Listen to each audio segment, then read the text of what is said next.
This meeting is now being recorded.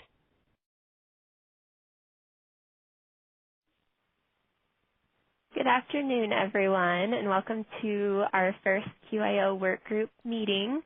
I really appreciate you all taking the time to participate in this work group. I know you have a lot on your plates, especially with the added workload of monthly self-assessment. So we all appreciate you being here.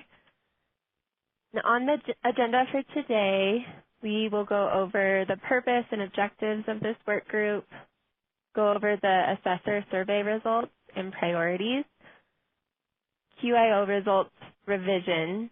So we'll have some discussion around the results that you guys are receiving every month and how we want to change those, and then next steps. So the purpose of this work group is to enhance the quality IFSP and outcomes assessment tool process, to make the tool more user-friendly, increase clarity, and make it meaningful for everyone involved. And in order to do this, we'll work together to increase clarity of the checkbox items, eliminate redundant checkbox items, increase ease of applying overall section ratings, revise the results, and come up with an improved method for the self-assessment delivery, which I took a stab at this last month. So we'll circle back around to that. On to the assessor survey results. We had 9 survey submissions, so thank you all for taking the time to complete that survey. I used these results to identify the lowest satisfaction ratings, which were used to create the priorities for this work group. So we don't really need to dive into these numbers on the screen, but I just wanted to show you how I arrived at the priority items. So everything that we'll be addressing received lower than a 4 out of 5 on that survey. And those priorities are the family assessment concerns priorities and resource page, the IFSP outcomes page, and the global outcomes page of the QIO.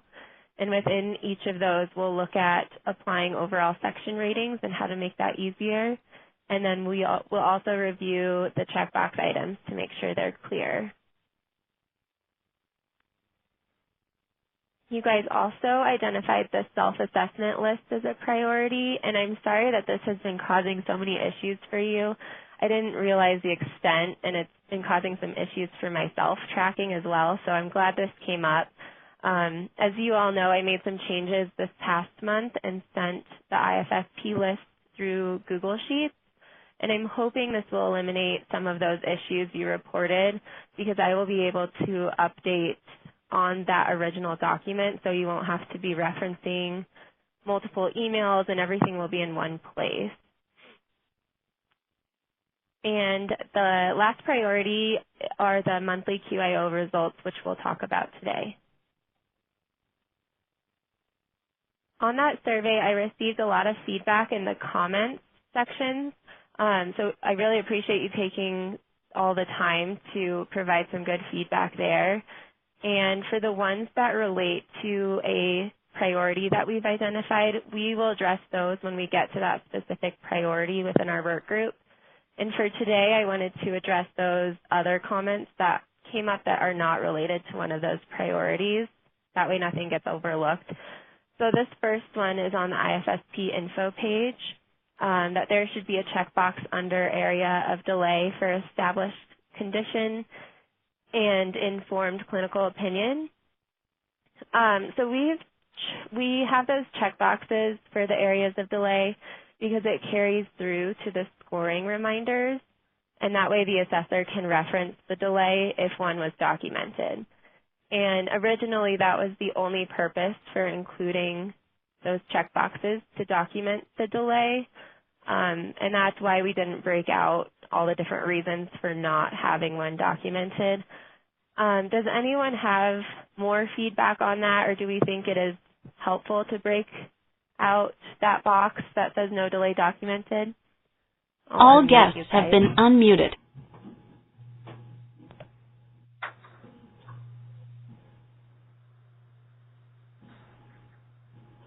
Does anyone have comments on that, or are we okay to leave that as is? Hi, this is Etta from Foothills Gateway. Hi, Etta. And I guess I feel like it would be nice to have it broken out a little bit more because it feels weird to me to put no delay documented if they have an established condition or if it's informed clinical opinion. I just think it makes more sense to have it broken out. Okay. Hey, Etta, this is Laura. I have a question, too. For informed clinical opinion, would you also check an area of delay?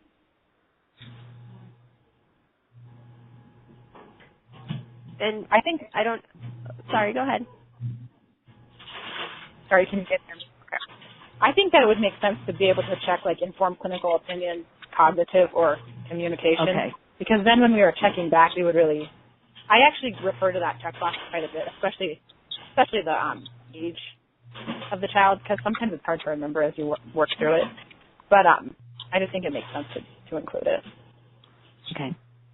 And for that piece, I'll need to double check because in the data system, it isn't broken out that way for informed opinion.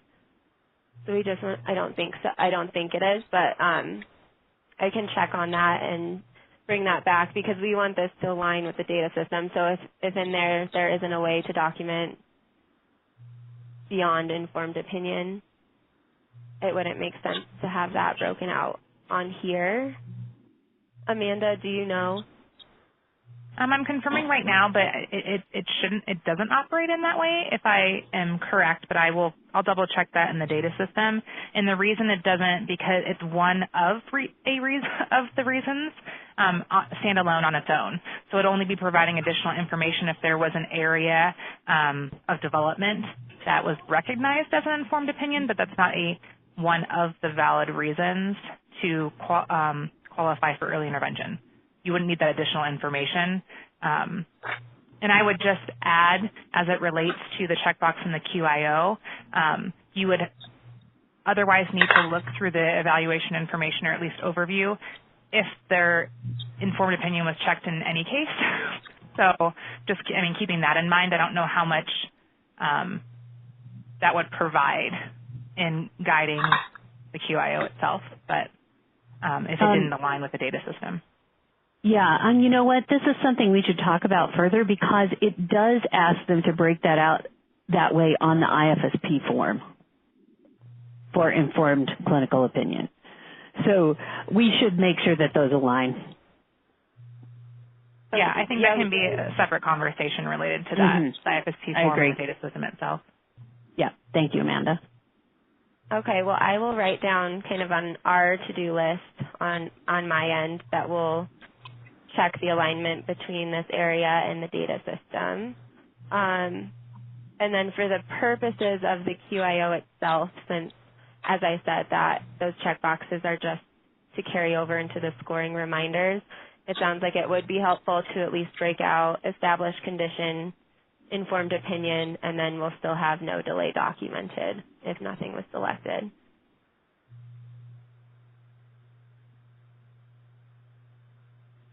Anything else on that?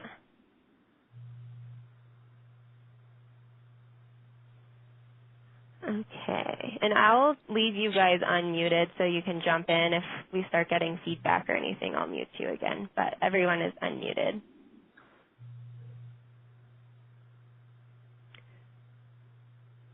And for the scoring reminders, people feel like those are useful and really like those, especially when completing a lot of QIOs. So yay, we're glad that is helpful for you.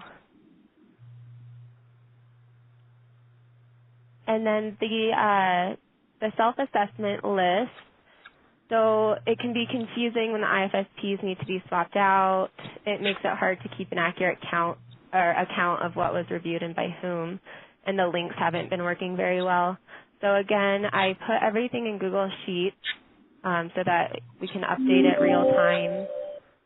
And that filter, or the filter that we use to pull our IFSP list has been fixed to exclude all IFSPs where the family declined family assessment, and that will only hold true for timely data entry. So we're pulling our IFSP list with the timeline in mind that we have until the 30th of the month after the activity occurred. So we're pulling that list on the 1st of every month. And there was also a comment, I'm sorry, I forgot to put it up here, about the service coordinator distribution. And I have looked into that before, and it looks like that filter was working okay. But sometimes month to month, depending on how many IFSP certain service coordinators have, we might see a lot more of one over the other. But since we're hearing that might be an issue still, I'll double check on that, and that's on my to-do list to follow up on. Does anyone have any other comments on those self-assessment lists or any other ideas of how to make that easier?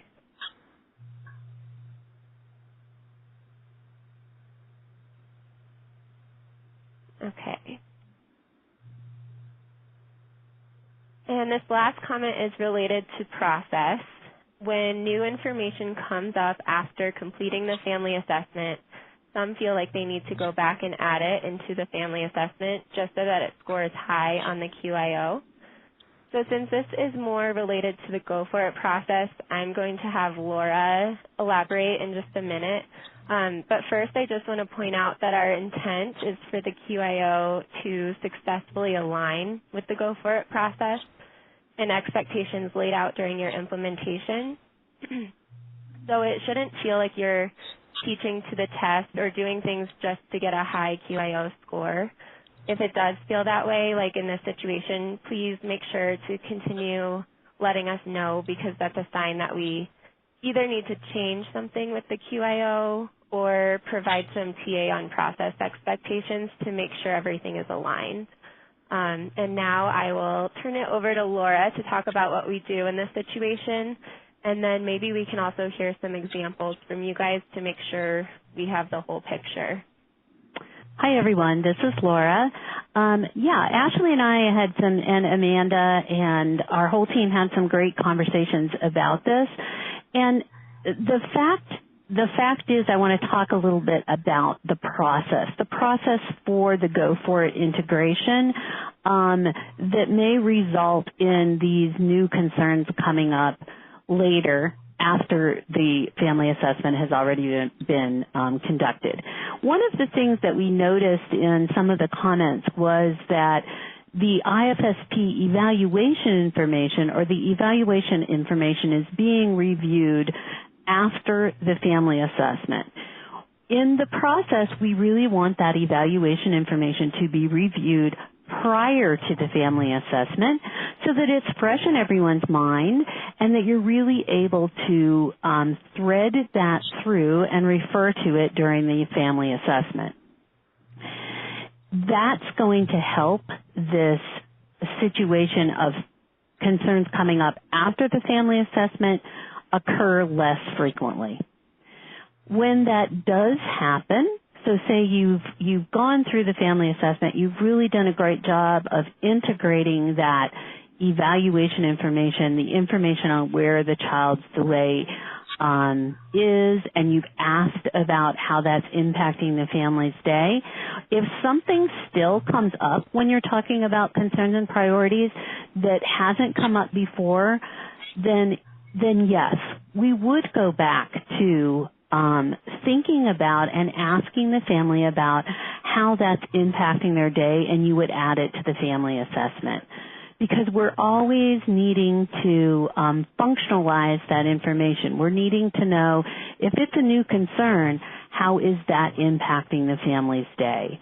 So yes, you would go back and reference that within the routines of the family, not so that it scores high on the QIO, but because we need to know how all those concerns are impacting the child's participation in the identified activities and routines of the family's day.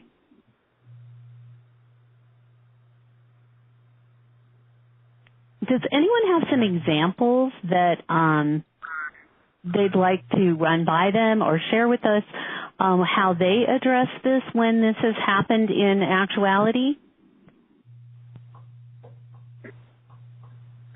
Hi, this is Risa from the Resource Exchange. This actually does happen with us off and on at our CCB, and we have kind of found that the reason is more about the fact that the family just seems to be kind of warmed up, by the end. Like we've finally gotten them talking, and we're building some trust, and we're starting to connect with the family more. And then sometimes we found that they just feel more comfortable, kind of like at the end, then saying, "Oh yeah, you know what? I didn't mention this before, but actually this is a really big concern." And we kind of view it as a good thing sometimes because we feel it means that we're connecting with the family. And so we usually did just what you described, and we'll say, okay, no problem, and we'll just go back, ask a few of those questions, and we just add it into the assessment like you talked about. It just takes us, when we do it, a few extra minutes to collect the information, and it hasn't really been very impactful for us as far as time or anything like that goes. So it's been positive for us. Thank you, Risa. I love the fact that I love the reasons you outlined there, because I think that can be a really valid reason for those coming up later, in that just the family has become more engaged in the process and is more trusting of sharing information. So the way you handled it was great, and that's exactly what I would suggest that you do as well.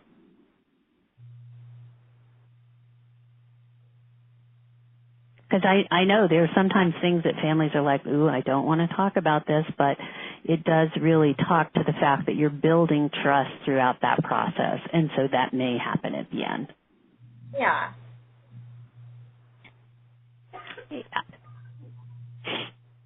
Any other examples of when that might happen and how you might handle it, or questions about how you should have handled it, or why? Questions for me about why we do ask you to go back and infuse that within the family's routines?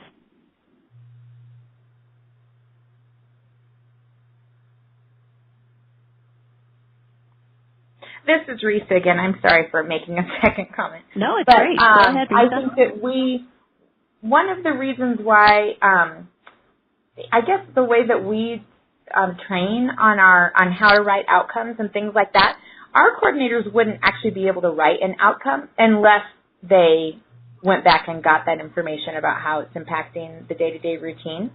So just because of the way that the outcomes are supposed to be written. So that's another reason why it kind of maybe flows for us a little bit more easily, is because we try really hard. Of course, we're all in different stages of learning, but the way that we train it is to not write that outcome unless you have that information. Yeah, I think that's very important, and I think, Ashley, that's part of what the QIO will be assessing as well, because kind of if you go wrong in the concerns and priorities and it's not reflecting back to the family assessment, you don't have that information about the routine or the activities that it impacts, that's also going to impact what the QIO is looking for in the IFSP outcomes. So yes, thank you for that. Ashley, do you have something to add about that? I don't think so. Okay. I think it's an important distinction. So I loved your example, Risa, of what happens in process and then how you document it.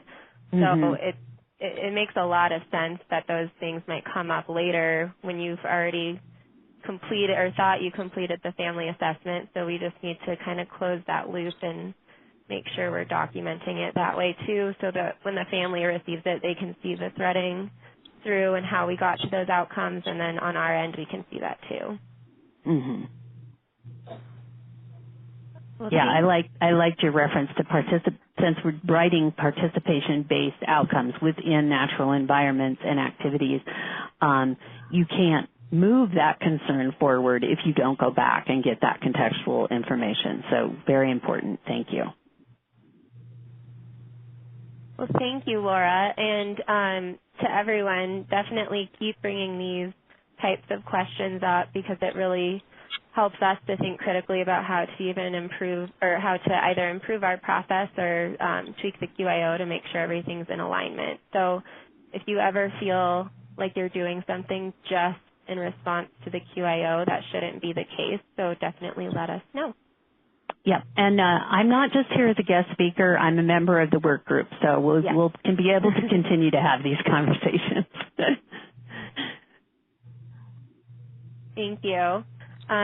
If we don't have anything else on that, I think Amanda had a clarification from our previous discussion on the informed opinion.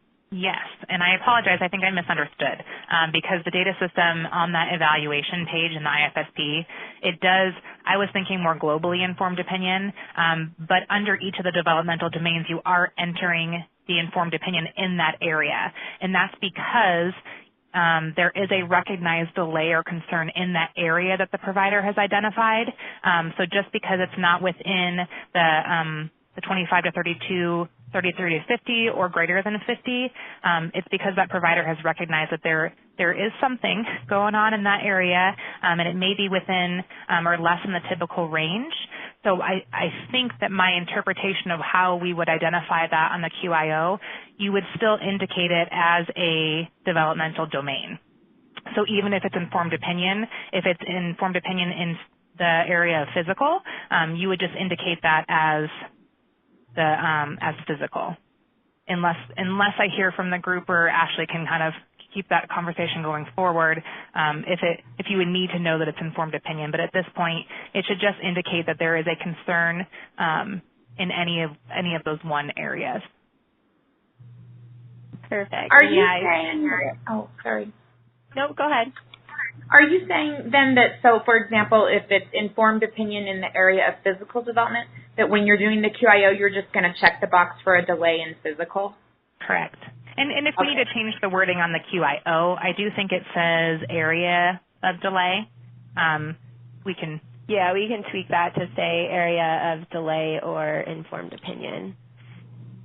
And then we will still add in the established condition checkbox. Yeah, it'd really be something like area of delay as determined through evaluation or informed opinion of delay, something like that. Yeah, if that would be helpful. But yes, just check where that area or the multiple areas in which that delay is expressing itself, whether through evaluation or informed opinion of delay. Yep. Perfect. Thanks, Amanda. Anything else before we move on? All right. So now we're going to jump right into one of our priorities, the QIO results.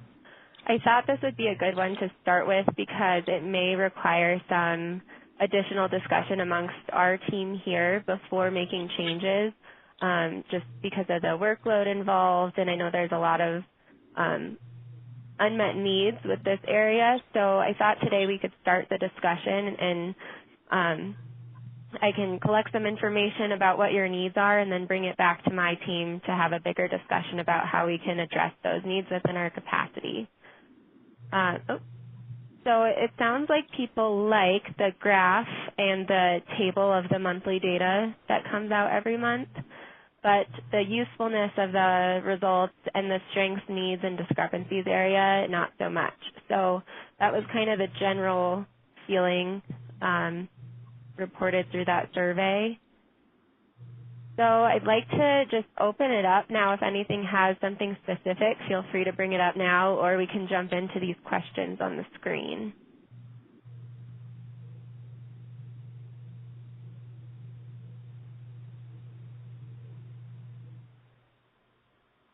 I do have a question. When you say results page, are you talking about the monthly report that you send to us with the verification, that page, or are you talking about the actual result page after we complete a QIO, the one that we get sent via email? Good question. I'm sorry, I should have been more clear. The one that I'm sending out to you, so the one that has the graph and then that table with your monthly verification data. Okay. So we're really just looking for what do you guys need that you aren't getting, and are we providing things that you don't need that we can maybe exchange for the things you do? So maybe we can start with, is there anything on there that you don't find useful? or that you'd like to propose we remove from those results.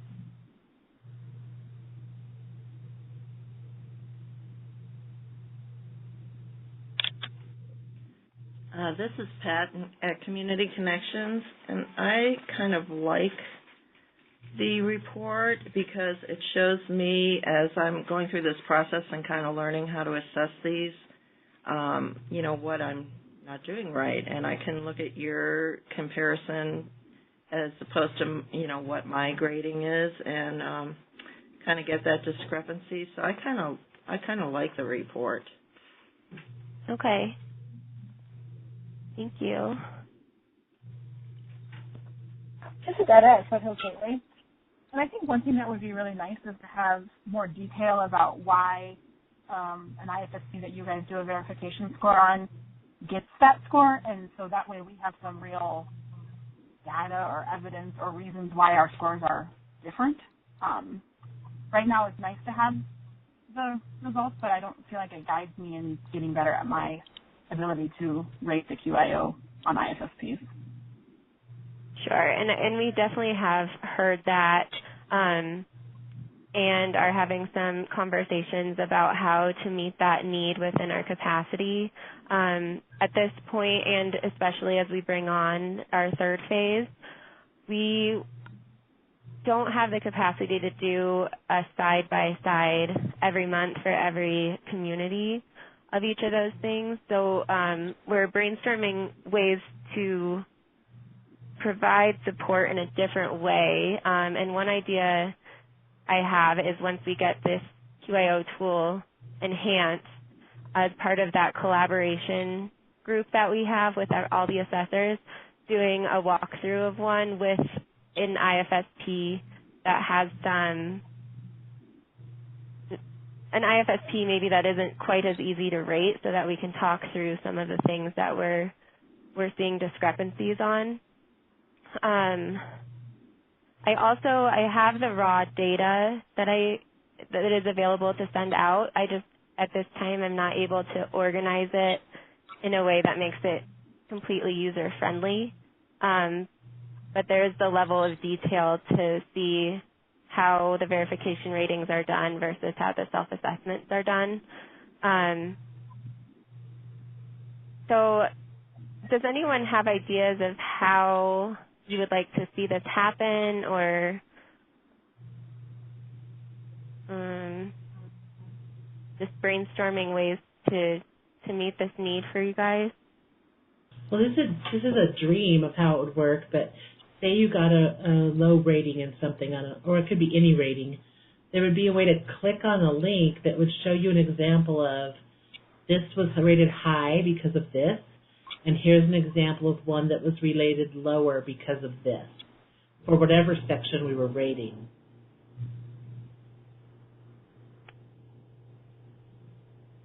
So, sorry, I don't know if I fully understand. So where would that link be?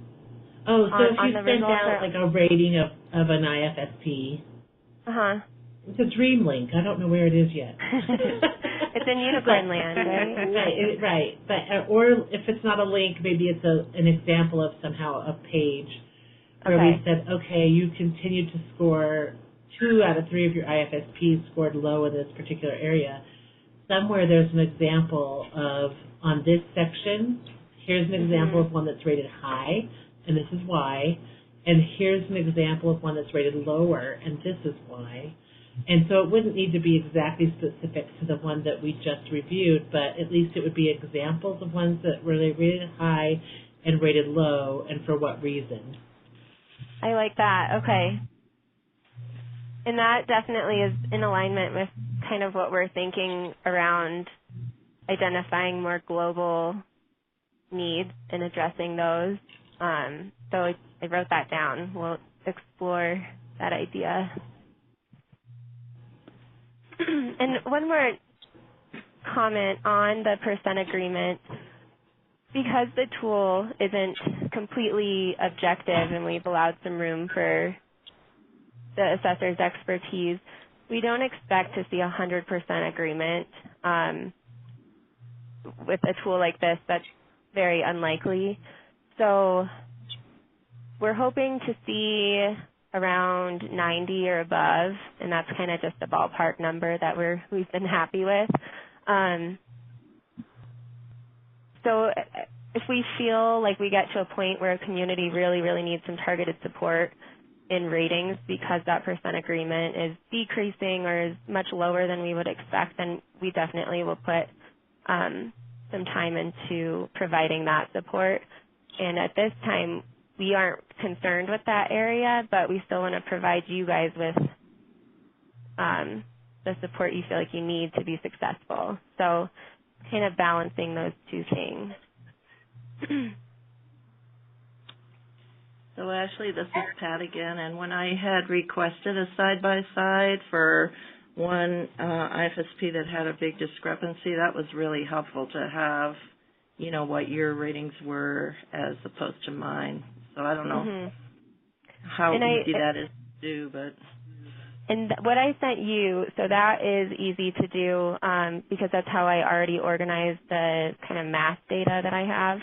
So it's what everyone received your first month or few months of doing the QIO, where we had a list of IFSP numbers and then the self-assessment and verification score for each section on each IFSP, so you can at least see the side-by-side that way.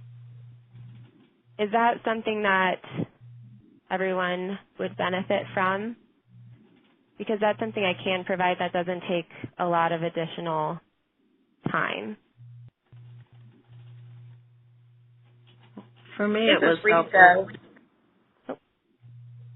Sorry, I was going to say we have found it helpful too. That's all I was going to say. Yeah. I'm wondering if, you know, on the part of the report that shows, that last column that shows whatever the largest discrepancy was in the verifications that you did, that kind of, to me, is like moving in the direction of what we would hope for in terms of information that would help us. And I don't know if there's a way to just kind of enhance that section a little bit more, where you would give us a little bit more information about kind of why you thought there was a discrepancy or something like that. But that might be helpful too, just to give us a picture. I mean, knowing that you're not expecting 100% agreement, but just to give us a kind of an example like what was talked about before, so that we can move in that direction as we're scoring. I don't know what all that would, I don't have a very clear idea of what it would look like, but that would be helpful to have more information on that to me. Okay. Something that does come to mind from that idea is maybe like spotlighting a common discrepancy each month and going into more detail about why that's occurring and how to rate those areas. Just because right now, even with the discrepancy box, I don't know that that's even sustainable as we bring on more communities. So I definitely wouldn't be able to provide more in-depth information in that section right now. So maybe thinking about how to do that in a more global way, or looking at trends or by request or a vote, or we can think about how to do that. I really like that idea. And Ashley, I don't know if you can see the public chat, but I was just going to share that I think Etta, Kelly, Emily, Jody all said yes. That was helpful. And then Etta added that she felt like she was able to review the scores and her scores and was able to learn from that. And then Lindsay said yes, the review would be helpful. Okay. Well, I will start sending those out, or what I'll probably do is add an additional tab to that Google sheet so we have everything in one place, and then I can update it each month with the previous month's IFSPs. And I know that's not quite the level of detail everyone hopes for, but that's a little more than you're getting now, so hopefully that's helpful. Well, I really like the idea of, finding trends or topics that we can address to break it down, because I honestly think, at least for me, that's better for learning as well. So it's not so overwhelming. Ashley, this is Pat again. Maybe if you could just send them out for the ones that have really high discrepancies, like if it's a 2-point discrepancy or something like that. Mhm. That would be really helpful for me.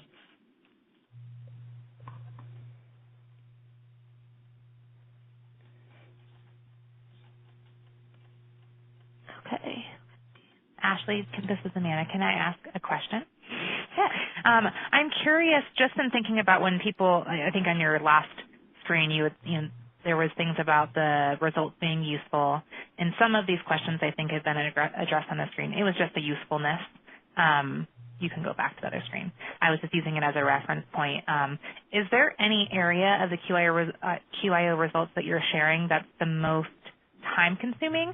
Because I think what I'm hearing, too, is that you're trying to balance out capacity and the work and effort that it takes throughout this whole process and ensuring people are getting what they need. So I'm curious if there's anything that's more time-consuming that people are finding less useful. Is it something that maybe you don't put the time into sharing and then try to go more in this direction to balance out that time? Mhm.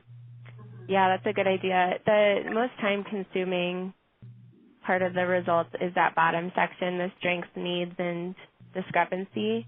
And again, as we bring on more communities, I think that will become more difficult to individualize results in that way.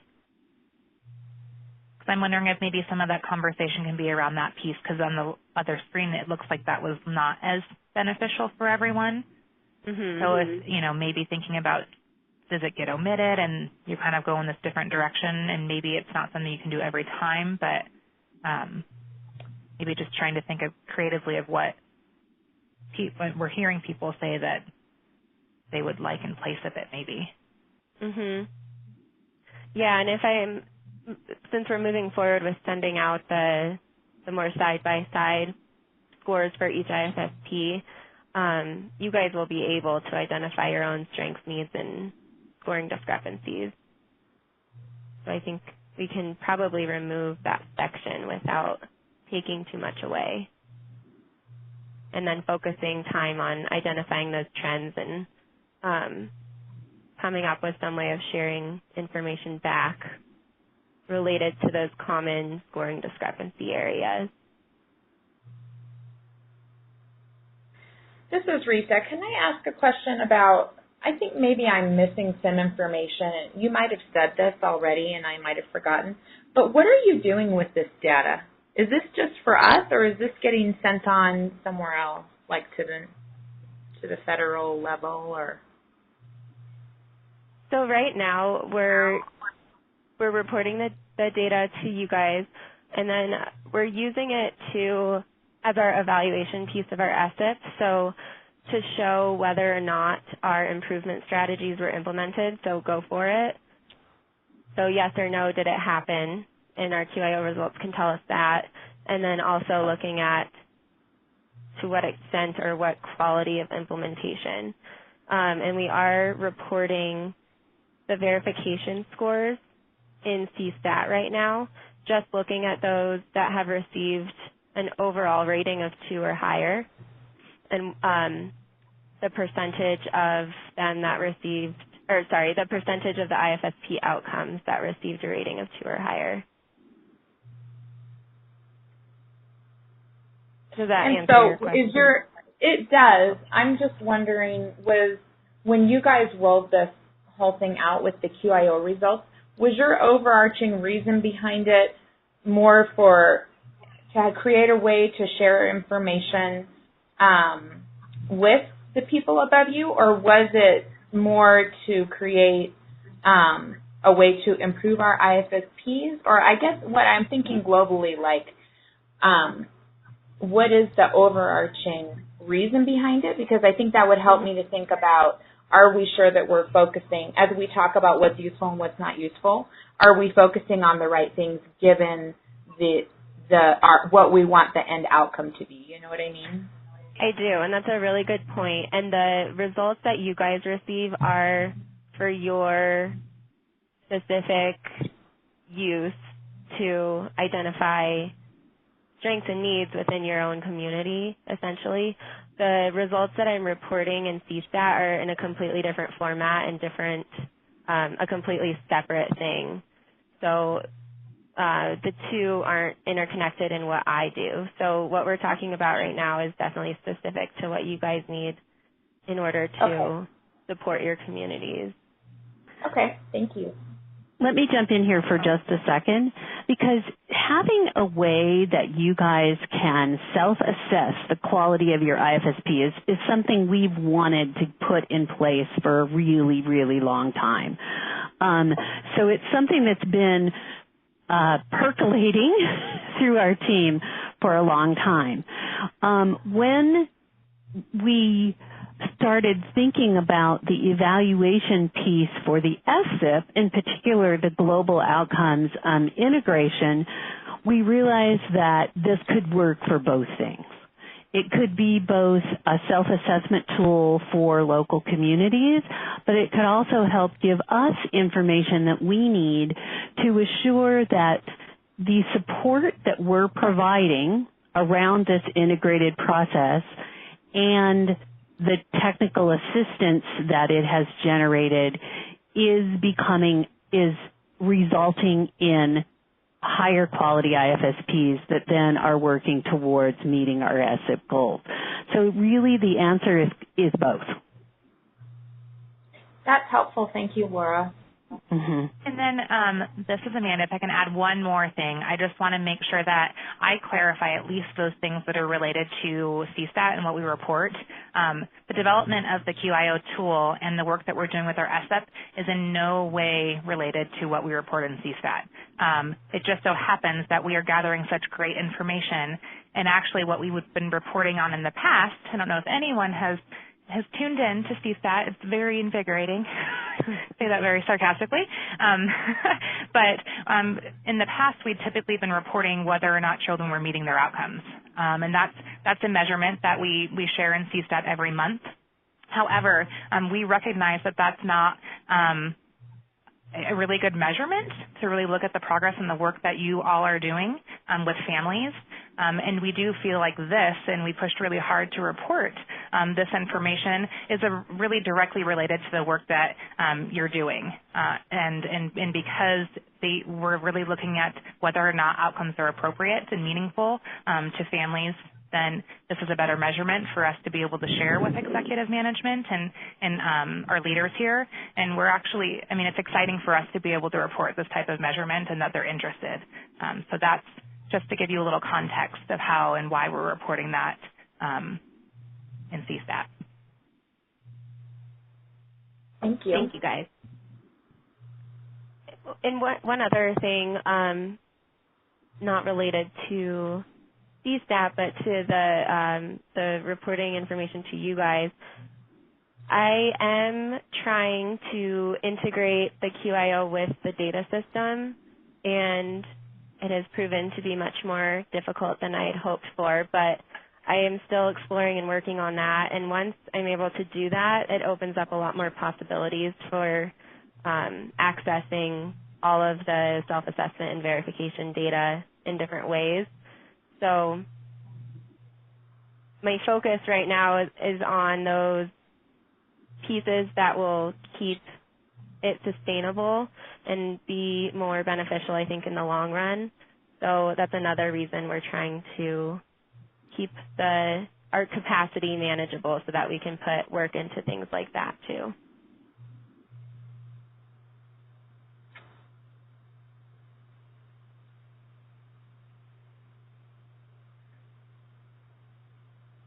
Any other thoughts on results? Maybe we can talk a little. Would we be able to create? I'm so sorry, I keep interrupting. Would we be able to create when we have looked side by side at the information that you sent us in that Excel spreadsheet, it's helpful. It's really helpful to be able to see what the differences are. But then when the questions do come up, I know you guys are so busy, and I know you're saying you don't have time to provide that one-on-one support. But in terms of what if we have a question specifically about one of the IFSPs we're looking at, and we don't know why you rated it a certain way? Do you feel like we would just need to kind of wait for some of those global questions to be answered through whatever platform we decide? Or is there a way that we could ask that question to say, we really don't understand the difference here in this one area? Or would that be too overwhelming for you guys? Well, we have the chatter, so that might be a good platform to ask questions, and then other people can weigh in and we can have a bigger discussion in a more global way. I think the very specific questions, I don't know that we would be able to support you in the way that you would need at this time with those specific ones. We are keeping tabs on percent agreement and on all those different metrics, and if it appears that it's a trend or something that we do need to address, then we would schedule that one-on-one and walk through more thoroughly. But right now we're really trying to keep the focus on trends and more global needs of the group. And that's fine. I really like the idea of sending that information, like globally, what trends you see, and giving some examples that everybody might benefit from. I think that would be awesome. I was just curious. It kind of makes me feel better to hear you say, you know what, if we see something we're concerned about, we'll contact you, because then I feel like, okay, great, we can just kind of work. We'll just continue improving the way that we can, knowing that you'll let us know if there's something you see that's a red flag. So that's helpful for me to hear. Well, and our unit and Ashley and Amanda's unit have had several conversations about how can we best provide targeted support in a way that's going to be beneficial for everyone, so that everyone's hearing the same thing at the same time. And so I think that this work group is going to be able to address a lot of those things in that way. Just make sure you bring those issues to the work group. Or put them in the chatter. Right. Okay, thank you. And if you are noticing a trend, like, I'm always way off in this section, or I don't understand why this is happening, definitely bring it to our attention through the chatter, and then we can make sure to incorporate that in those larger discussions that we have. Okay, thank you so much. Yeah.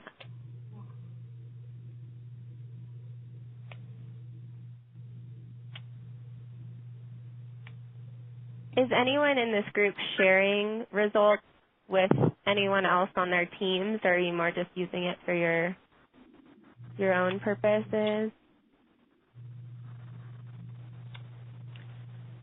This is Pat at Community Connections, and we have been sharing the results at our service coordination meetings, and I think it is helping our service coordinators to think more about gathering more information at family assessment. So I think in that way it's been really beneficial for us. Okay, good. This is Etta at Foothills Gateway, and we share each service coordinator's individual results with them in their supervision. And another thing that we started doing is I've been going to observe service coordinators, and then after they finalize the IFSP, we're kind of going through it together and talking about what happened, and then also looking through it using the QIO so we can kind of match up what we saw at the IFSP and then what's being reflected in the QIO rating. That's awesome. Very cool. And then Kelly shared in the chatter that they're sharing results in team meetings and with individual SDs in supervision. Okay. That's similar to what we're doing. Great. And I have all this data organized in a mass Excel spreadsheet and pivot reports that I can filter just with the click of a button. So if you ever want data specific to a service coordinator or point in time or anything like that, feel free to ask and I can send it over. If it's something like that where I just need to apply a filter, I can definitely send over additional information to support you guys with that.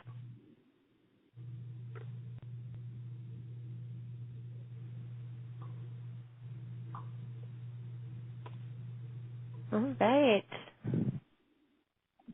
Well, feel free to jump in if you think of anything else. I have a lot on my list to bring back to the team, and maybe we'll put together a template of a new results format just with some tweaking to that bottom area, and look at some ideas for addressing global concerns with the scoring discrepancies. And I will also check back in on the service coordinator distribution to make sure that filter is working correctly, and tweak the wording on the area of delay to include informed opinion.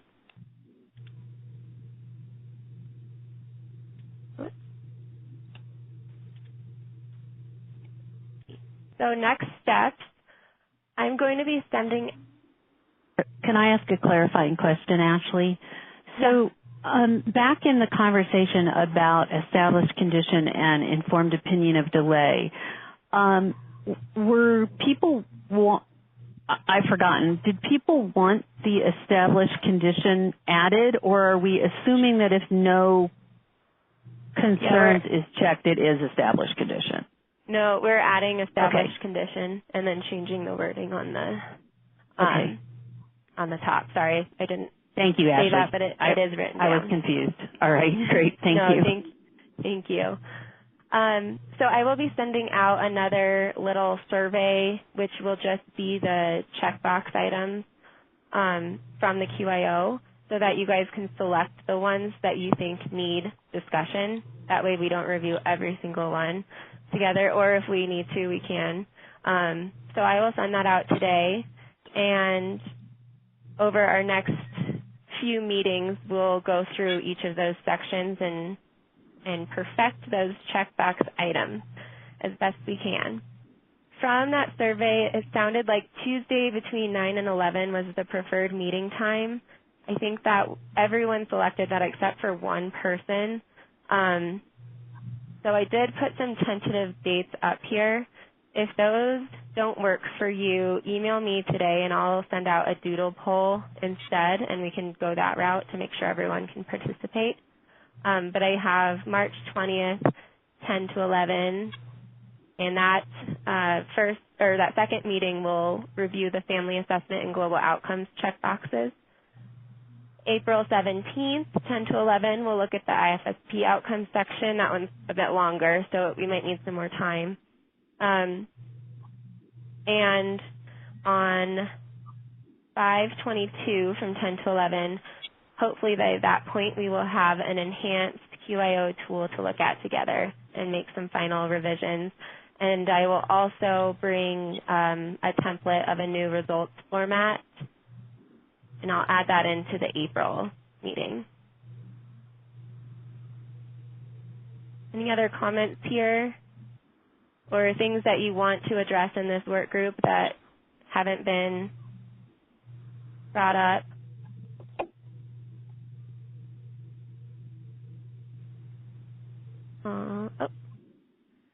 Something in the chat, Etta. I just wanted to say that we have appreciated the QIO and its ability to help us improve our practices.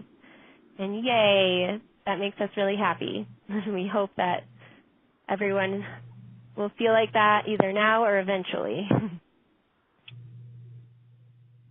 All right, well, thank you very much. I'll send out that email, and don't forget to let me know if any of those dates don't work for you. I'll send those in an email as well.